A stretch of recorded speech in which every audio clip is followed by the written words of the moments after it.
Formal hong nasampahan ng kasong plunder, ito pong si Senator Rodante Marcoleta ng Ombudsman dyan po sa Sandigan Bayan at inaantabayan na lamang kung maglalabas po ng warrant of arrest ang Sandigan Bayan upang arestuhin itong si Senator Rodante Marcoleta at tatlong negosyante ho, no, na nagbigay po sa kanya ng donasyon noong kampanya, noong 2025 elections. Pero ito ho, meron pong isang pahayag ang Iglesia ni Cristo sa pamamagitan po ng spokesperson na si Brother Edwil Zabala. Ang sabi niya ay hindi raw titigil ang INC. At sabi ho ni Brother Zabala ay mananatili umano ang paninindigan ng Iglesia ni Cristo na ipagpatuloy ang panawagan para sa transparency, yun po, accountability, justice at peace kahit pa makulong ito hong si Senator Marcoleta habang nililitis po ang kaso. So, hindi po mananahimik, hindi po titigil ang INC kahit na maipakulong ito pong si Senator Marcoleta. At iginit din po ng INC na itinuturing nilang isang injustice at ang selective justice na ipinaiiral po ngayon ng Ombudsman. At hindi humano sila mananahimik saan niya ipagyurak sa katarungang hinihingi na mga mamayan. So ito ho mga kababayan, pakinggan niyo ho. Ito hong naging pahayag ng Iglesia ni Cristo, yung kanilang spokesperson na si Brother Edwil Zabala. Nais naming iparinig sa mga kinauukulan na kahit ipakulong nila si Senator Marcoleta, ay hindi kami titigil sa paghingi ng katarungan para sa mga kababayan natin na ninakawan. Gusto naming ipaalam sa kanila na isang injustice ang selective justice. At hindi kami mananahimik sa harap nitong napakalaking pagyurak sa katarungan na hinihingi ng ating mga kababayan. Yan po ang tinig at pahayag ni Brother Edwil Zabala, ang spokesperson ng Iglesia ni Cristo. Ito'y matapos nga ho na formal na magsampa ang Office of the Ombudsman ng kasong plunder laban po kay Senator Marcoleta kaugnay ng sinasabing hindi idiniktarang 75 million pesos na campaign donation. At samantala, siyempre nanatiling may presumption of innocence ang senador habang dinidinig ang kaso diyan po sa Sandigan Bayan. So yan po mga kababayan ang pinakahuli na pahayag ng INC matapos mo nilang, winakasan yung 3 araw na kilos protesta, 2 araw dyan po sa EDSA, tapos yung 4 araw sa Liwasang Bonifacio. Pero ngayon ho mga kababayan ay marami ho, no, at patuloy na kumakalat na ho ngayon yung binabanggit na selective justice ni Ombudsman Boying Rimulya. At ngayon muling nananariwa ho mga kababayan yung ginawa niya sa anak niya, di po ba? Na sinasabing nahulihan di umano ng illegal na droga, yung marijuana, pero agad na nagawa ng paraan at nakaligtas po sa kaso. Yun po yung mga lumalabas ho na mga balita ho ngayon at parang nanunumbalik ho ito hong isyong ito. Pero ang sinasabi ho talagang pilit na pilit ito hong kasong plunder. At tayo nga rito kay PDP Laban Deputy Spokesperson, Attorney Ferdy Topacio, isang magaling na abogado rin po ito, ang isinampang plunder case laban po kay Senator Marcoleta ay questionable ho.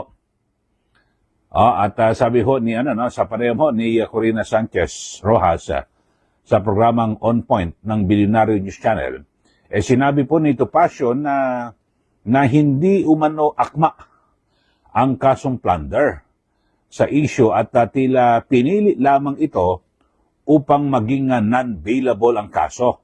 Ayon, kahit daw sino hong tanungin ng legal expert, talagang pilit na pilit daw po itong kasong plunder para maging non-bailable at yun ho. Pero siguro, sana ho mga kababayan ay abangan ho natin dahil sa ngayong araw na ito, no, hindi po nagpalabas ng warrant of arrest ang Sandigan Bayan. At siguro naman ay bago ho nila ilabas yung warrant ay mag-ano muna sila. Pag-aaralan mo nang mabuti kahit pa paano, di po ba?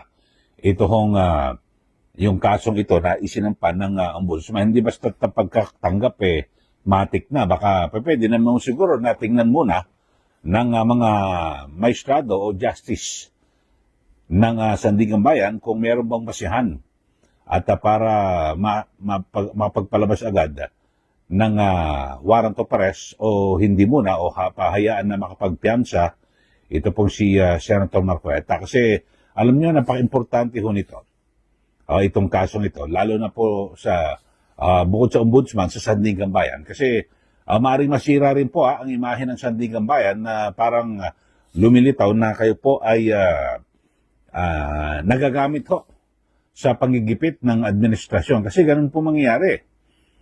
At di ba, ombudsman, may mga aligasyon na rin sa ombudsman na parang sila ay nagagamit para tirahin at balikan, gantihan at parusahan yung mga kritiko ng administrasyong Marcos Jr. So tapos, dito ho ay siyempre maaakusahan din ang Sandigan Bayan na nagpapagamit.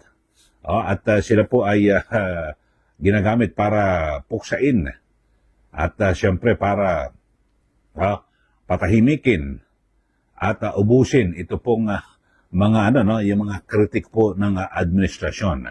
So yun ho mga kababayan, at sana maging maging matalino rin po at maging sensitibo ito hong Sandigan Bayan at hindi ewan ko lang ho kasi dapat pag-ingatan ho nila rito kasi ang binabanggit niya yung natutulog na higante baka magising at bagamat sa ngayon ang nagiging perception po dito po sa ginawang kilos protesta ng Iglesia ni Cristo ay parang na-focus ho ito kay Senator Rodante Marcoleta.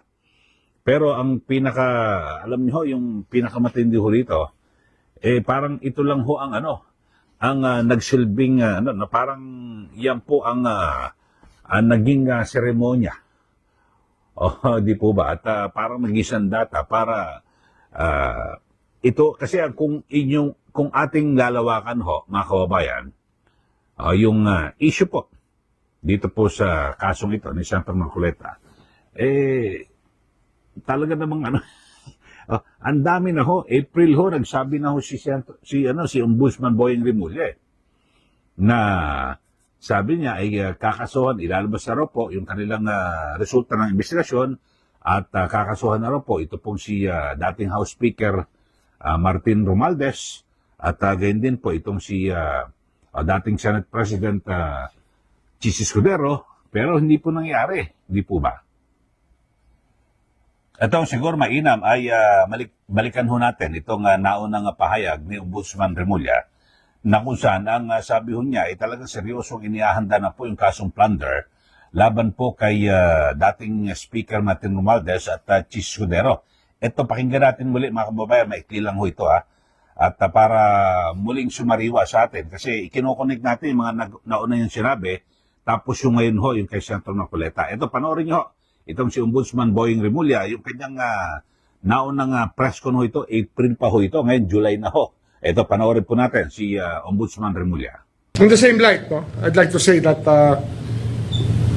we have been seriously preparing a case of plunder against former Speaker Martin Romualdez and former Senate President Chis Escudero. Plunder ang aming hinahandang kaso para sa kanila. Sir, Related sa- on record, sir. And as a conspiracy, with the element of conspiracy involved in the preparation of the complaint. How soon po itong nangyari? Well, within the month of May, we're just tying up many things that have to be there for us to make a case out of it. Pero the Senate President, the former Senate President, and the former Speaker will be subjected to a case of plunder very soon. Flood control case, flood control related po ito, sir. Ito. Flood control related in so many ways, yes. Yan po, napakinggan nyo ho mga kababayan. Kakasuhan na raw po ng plunder itong si Speaker Romualdez at dating Senate President Chis Escudero. Pero hanggang ngayon, Hulyo na kasi kung ating titignan ho mga kababayan, talagang hindi natin maialis na talagang gano'n na ho ang na parang nagkaroon po ng kasunduan, di ba? Bagamat yan po yung pinabubulaanan mismo ng mga senador na meron pong kasunduan yung paglipat ni Senator Chis Escudero ng kabilang bakod. Di ba? Yung nandun ho ngayon sa mayorya na kaalyado po ng administrasyon.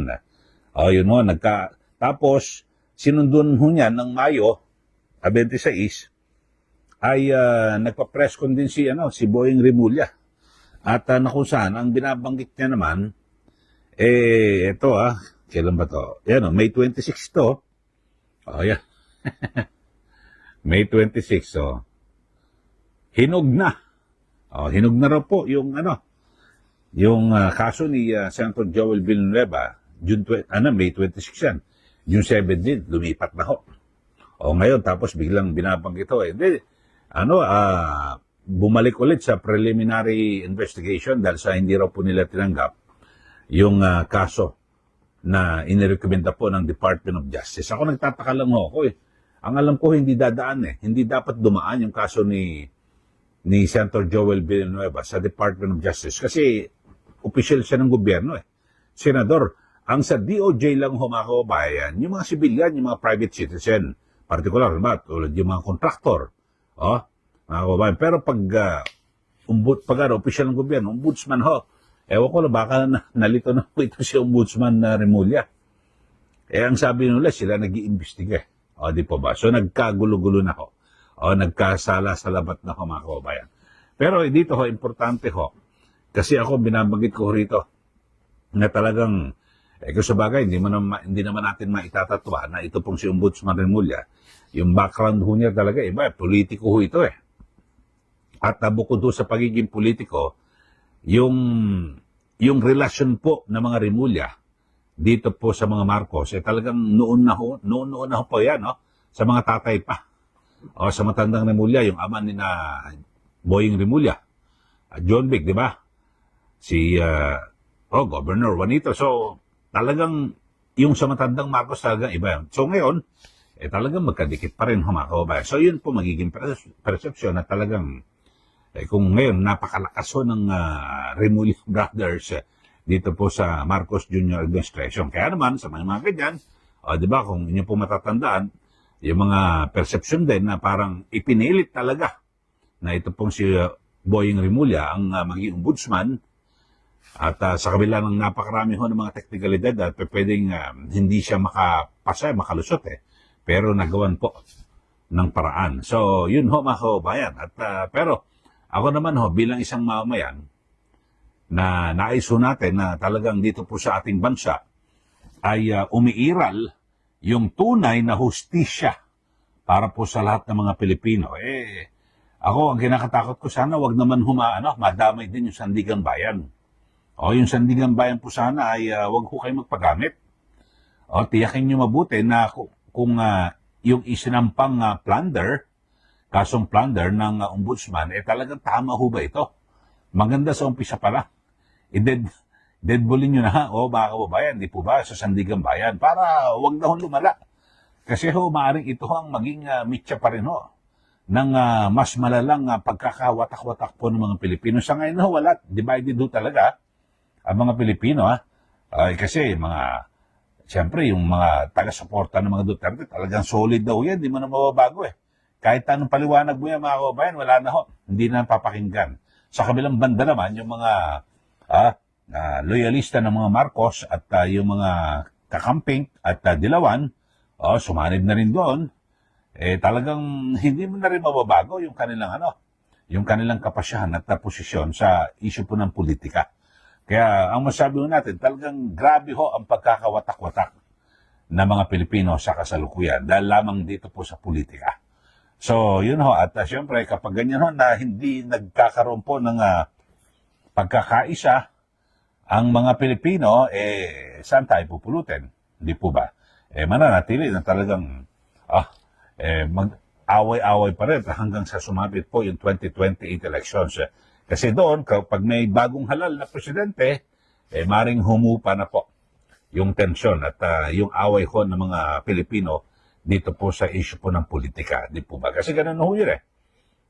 May bagong fresh mandate, may bagong mandato sa isang Pangulo kasi yun po ang hinahanap po ngayon. So ngayon ay lahat, sabihin, hindi, yung mga Duterte, hindi, sa 2028 sigurado. Sa kabilang banda naman, ang sinasabi, lahat po ng pamamaraan ay gagawin daw po ni Pangulong Marcos Jr. para wag hong makatakbo at manalo sa 2028 elections, ito pong si VP Sara Duterte. So, ganyan naman po yung argumento na kung saan talagang lahat po ay gagawin. Lahat po ng pamamaraan para po wag matuloy. Dahil sa alam na raw po yung kasasapitan ni Pangulong Marcos Jr. kapag isang Duterte ang nanalo at sumunod na presidente, yari po silang lahat. So, ganun na po ang usapan mo ngayon, perception.